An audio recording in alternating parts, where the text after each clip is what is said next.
So you're ready for any kind of question? Yes. Any kind of question? Any question. What was the most difficult part of Adina exploring with someone else outside your relationship? Is it possible to love your partner unconditionally but feel sexually attracted to others? Hold up, I ain't nobody you wanna fuck with. I ain't your body, I ain't no hobbyist. I got a pumpkin clump that'll dump 6 slugs in a pumpkin. Tell a get complex, my goal is to...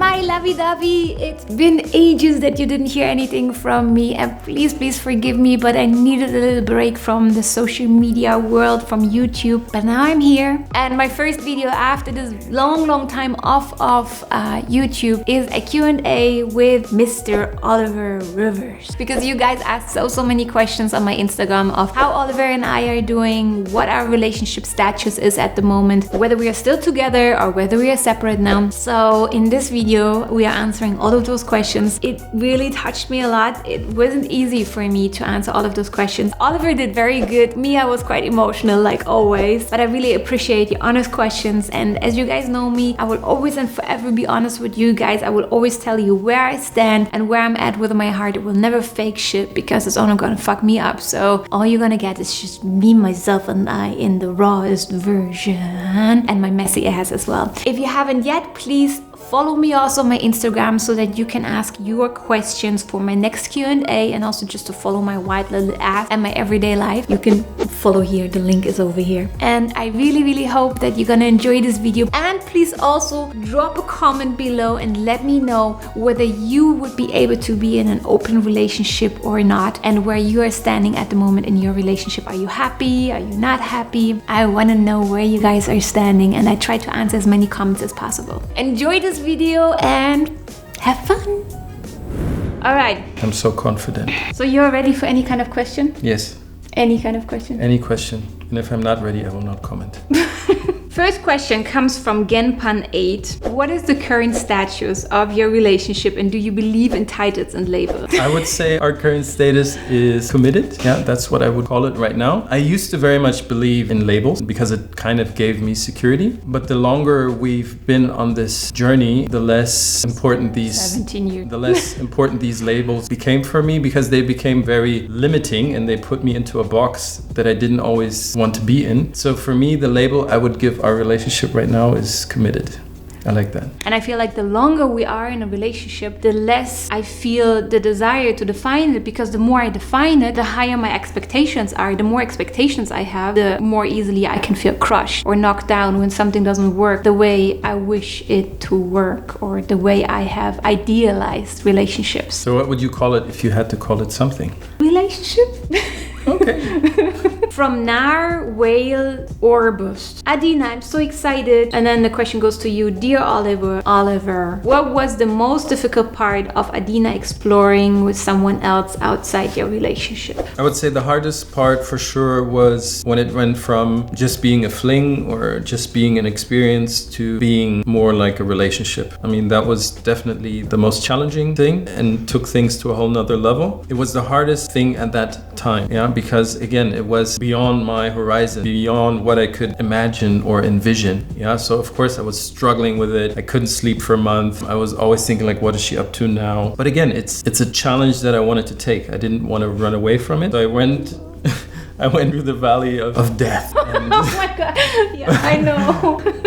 And at the end, I turned into a butterfly. Oh shit, don't be a fucking butterfly. I don't want a butterfly. No, but it turned into something amazing, yeah. I've become a much greater version of myself. I totally understood everything, why she was doing it. I'm grateful for that it happened. Today, this person and I were friends. Yeah, we go to the movies, we do stuff together. So looking at it from today's perspective, I'm super grateful for the experience. In the middle of when it was going on, as said, it was not easy. Question comes from Everbloom Live. Next one. What was your experience, Adina, when your partner explored with another woman, and what came out of that? I'm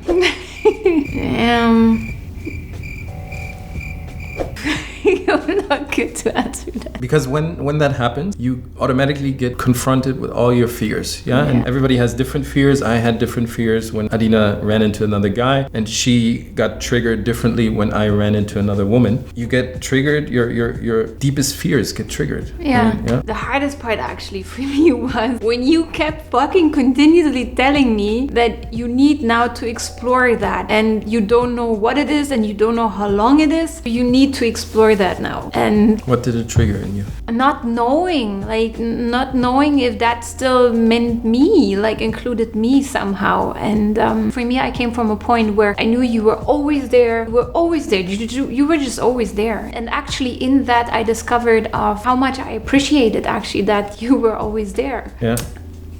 Yes. And I think that's a very good point. And I think that's a mistake. Way too many of us, including us, think your partner is always there. And we don't realize the fact that every day when we wake up, we make a new choice, consciously or subconsciously. Are we going to be with that person or not? Yeah, and that's how we should see our partners. Because if we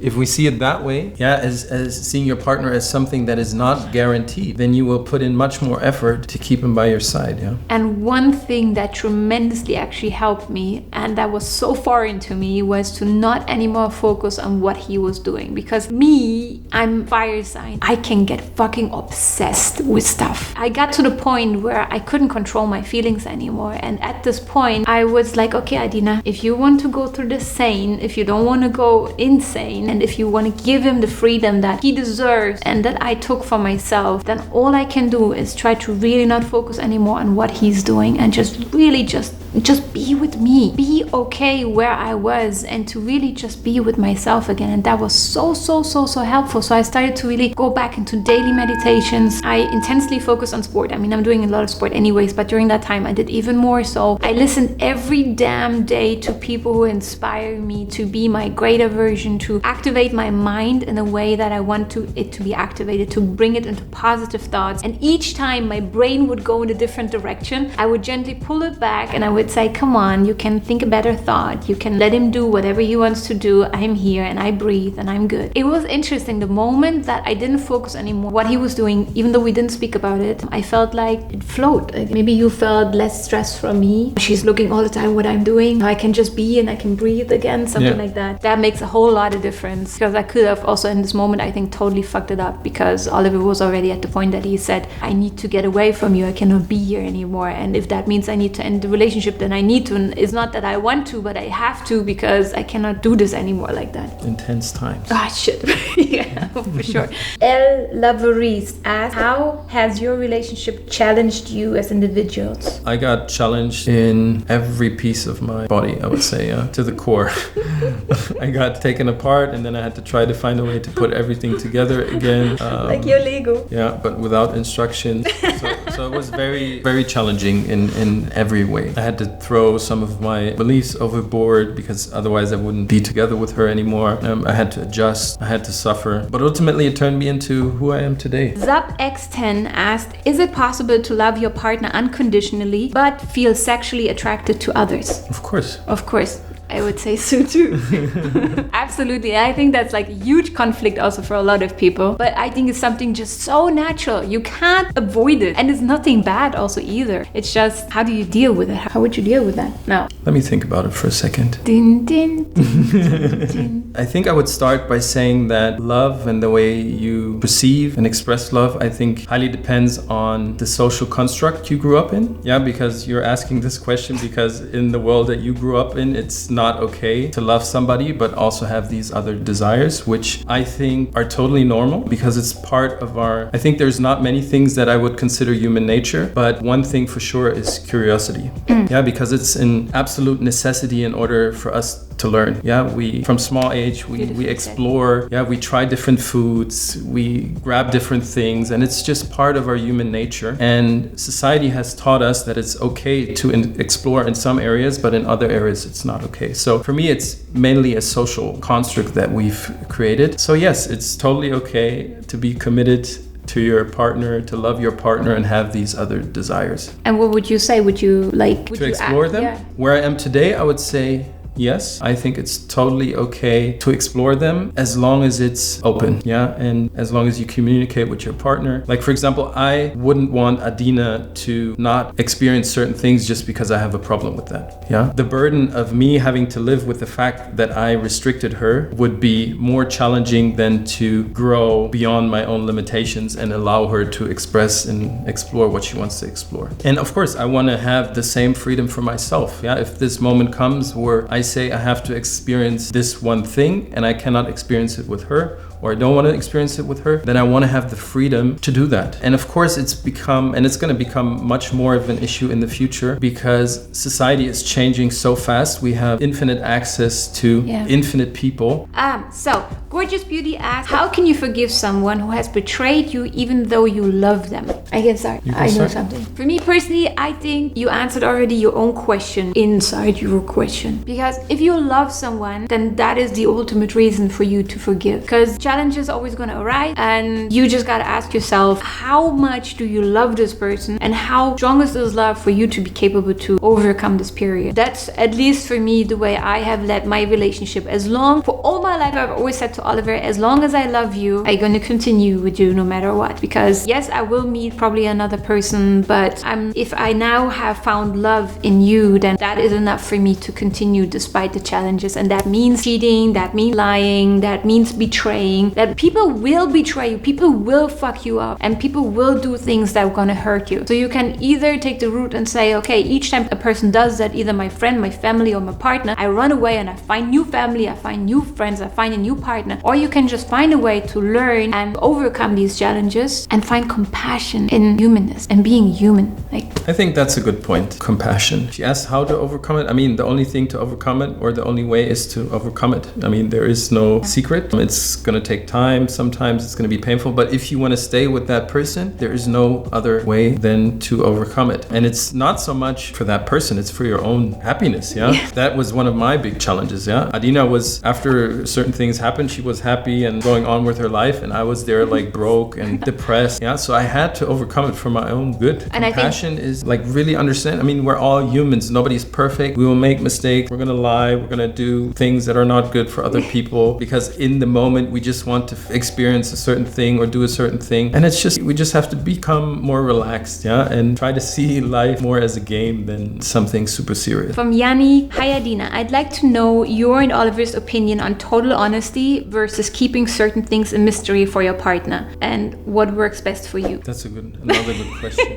I know, so many good questions that came in. And with every question, like my opinions on so many things, they constantly change. And I think you always have to stay, like Bruce Lee said, be water, my friend. Yeah, and you have to adopt because we never stop learning. And in regards to this question, at the moment, I would say I'm a little bit on the fence. Which is so wild because all your life you always said like total honesty, say everything. Yeah. Like whenever something happened, Oliver, first thing he did right after he came to me and said like, Adina, this happened, I did this, and I went there, and that. Me, I was different. Yeah, so I would always probably even go too much into detail, but I was honesty pure. But it can be very hard to take that honesty in, yeah, and to process it, and it can be very disruptive. It can be very disruptive. But I would always choose honesty over hiding something. Yeah. So what I would do today is, let's say I wanted to meet another woman for whatever reason, I would tell Adina, and I would then ask Adina, would you want to know more if more happens? Yeah, that's good. Would you want to know more? If she says no, I would probably keep everything else to myself. And if she asks me later, she wants to know more, then I would tell her more. I think that's a good way of putting it. Yeah, because the reason and the main reason why I was always for openness and honesty was because if I'm not open and honest, I take my partner the ability to make a choice. Do I want to be in this relationship or not? Yeah. So I never thought it would be fair to do something behind her back because basically I would keep her in the dark and she would base her decision if she wants to be with me or not based on a false picture, which I never wanted. At Mokamiya asked the question, I have one question. What's the one most important thing that that held you together after all? Is it the same for both, or is there something different? I don't know, there could be something different. For me, it was always knowing that there is something that is holding us together, that there is more. And deep within, I always knew that it was meant to be. So it's nothing I can really put in words. It's just like this gut feeling that you have. Also, I think because otherwise, if that feeling wasn't there, we would have probably ended our relationship many times. And even though we got very close to it many times, this gut feeling, this love, whatever you want to call it, always pulled us back together. Yeah, definitely. And made us stronger at the end. So one more question. Again, from Now Wales or Boston, I really like that question. What has been your journey with open relationships been like? Would you recommend it to others? And do you have any tips? I think that's the last question, and I think it's a really beautiful question. Yeah, I mean, it starts with, what does open relationship mean for you? For me, open relationship or free relationship, how we call it, simply means that you openly and honestly express what you feel inside with your partner. Yeah, and that's basically all the magic there is. And that includes whatever you want to travel by yourself, or you met this person that you find interesting, or you just want to be by yourself for a while. Yeah, so it can, there is no concrete definition of what it means, but for me it just means being open and honest with your partner on how you feel about yourself, your relationship, and your desires. I don't have the attention span to have multiple partners, and it just doesn't work, and it's way too complex and too complicated. I do want to have the freedom to express myself in whatever way, shape, or form. I want to give my partner the freedom to do the same thing, but in the beginning always stands for me a conversation. You said that so good. And then everybody can decide, is this still on my path, or is this too crazy for me? Explore for yourself. I said the only advice I would give you would be to be open and honest. Okay. And if you choose to go down a similar route, you have to be committed. Otherwise, it's not going to work. You have to be able to suffer. Get ready. But you will turn into a butterfly. Or a lion. Or a lion. Can you turn into a lion and I turn into a butterfly? Okay. But can a lion and a butterfly have sex? I don't know. Okay, my mango, I really hope you enjoyed this video. It was not easy for me. I had to struggle with tears sometimes, as you guys have seen. But that's because it's all still fresh. I'm still growing. I'm still processing everything that has happened. But I'm so grateful as well where I'm standing right now, where Oliver and I are standing. And you guys will see what it all will unfold into in the next couple of months, years, if you continue to follow me. And as I said in the beginning, you will always get the real and raw version of me. I will never fake anything, because I think it's so important that we all become more truthful with our emotions, with where we are standing, that we're capable of sharing that with our friends, loved ones, and with ourselves. There's no point in trying to fake something that is not true, because it's only going to do damage to your heart and to your life. And to be honest, it's beautiful to be a messy human being, because this is what we came here for onto this planet, to make experiences, to cry, to sometimes suffer, to sometimes not know where to go to be confused. So allow yourself to not be 100% perfect. Trust me, it's so beautiful. Sending you guys so much love, and don't forget, follow me on my Instagram. I want to connect with as many people as possible over there, because it's the way where I can connect the deepest with y'all. So lots of love to all of you, and I see you for my next video. I'm out of here like a butterfly, or like a lion, like Oliver said. You are still here. I see you. So why don't you go and watch my next video?